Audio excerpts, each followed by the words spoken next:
Nigerian universities with the most Yahoo boys. Now, these are schools that Yahoo boys torment the environment with Lexus rides and designer outfits. At number 4 is the University of Benin. So many Yahoo boys and Uniben, it's one of the great universities when it comes to Yahoo. At number 3 is Federal University of Agriculture, Abeokuta. I'm surprised by this, but so many people believe that FUNAB should actually be the number 1.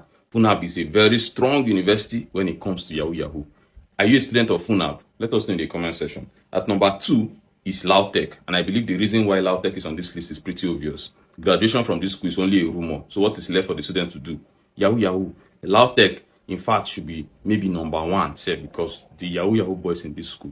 Personally, I know so many LAUTECH students will be Yahoo, right? Anyway, if you like this list, onto that list like this, please follow and like for more and leave me a comment with the university you attend or a university with so many Yahoo boys that have left out of this list. At number 1 is the University of Lagos. So many Yahoo boys are in this school. Do you attend the University of Lagos? Let us know in the comment section. See you guys in the next video. Bye.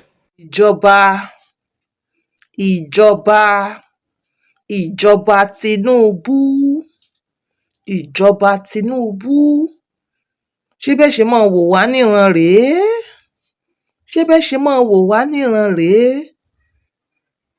Ẹ̀kọ́ la ní káwọn ọmọ lọ kọ́ nílé ẹ̀kọ́ gíga. Owó ìyá gbọ́, owó bàbá gbọ́, owó onírú, owó oníyọ̀. Kàkà kí àwọn ọmọ kẹ́kọ̀ọ́, yahoo ni wọ́n lọ ń kọ́. Ẹ imagine, ẹ gbọ́rọ̀. Arima wọ́n wá ń rate wọn from number 5 to 1. And it is true. Kódà ilé ìwé tẹ́ lérò pé wọ́n ń ṣe yahoo wọ́n ṣe ń bẹ̀. Bẹ́ẹ̀ náà ni wọ́n ń tọ̀mẹ́ǹtì àwọn ọmọ tó jẹ́ wípé wọn ò ní ọkàn fúnrú nǹkan báyìí. Nígbà tó bá pẹ́, ìgbà wo ni àwọn innocent ò ní join? Ìjọba, kí ni ìgbésẹ̀ tẹ́ fẹ́ bá wa gbé lé irú ọ̀rọ̀ báyìí? Kí ni ìgbésẹ̀? Ó mọ̀ ń bàjẹ́ lọ. Ó mọ̀ ń terrible lọ. Lóòótọ́, ení tere èjì tere tátere. Ó wà tẹ́lẹ̀, ṣùgbọ́n ó wá terrible báyìí. Bákan náà, ìjọba Tinubu, bàbá wa Ahmed Bọ́lá Tinubu, mo fi tọ̀wọ̀tọ̀wọ̀ dárúkọ yín. Kẹ́mi yín gùn kẹ́pẹ́. Kẹ́ ẹ má fa àìsàn lògbà. Èmi ò rí yín fín o, èmi ń pè yín sí àkíyèsí ọ̀rọ̀ pàtàkì ni. Bàbá wa Tinubu, ṣé bẹ́ẹ̀ ṣe máa wò wá níran rèé?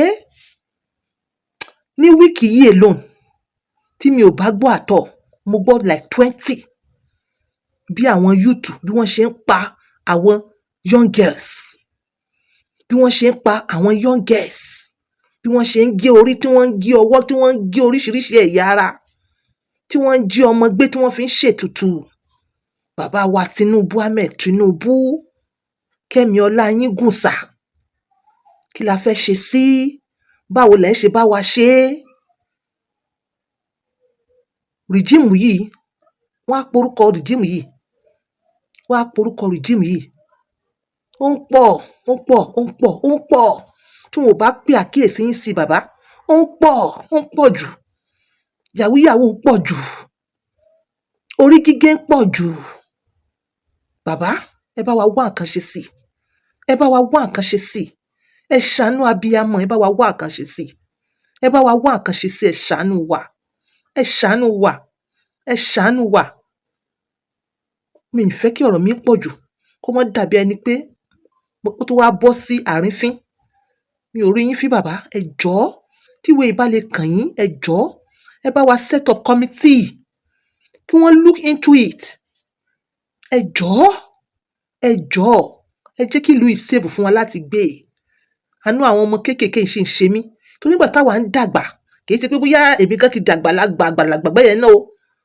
But ká sọ wípé like 10 years ago, 50 years ago, kò terrible báyìí.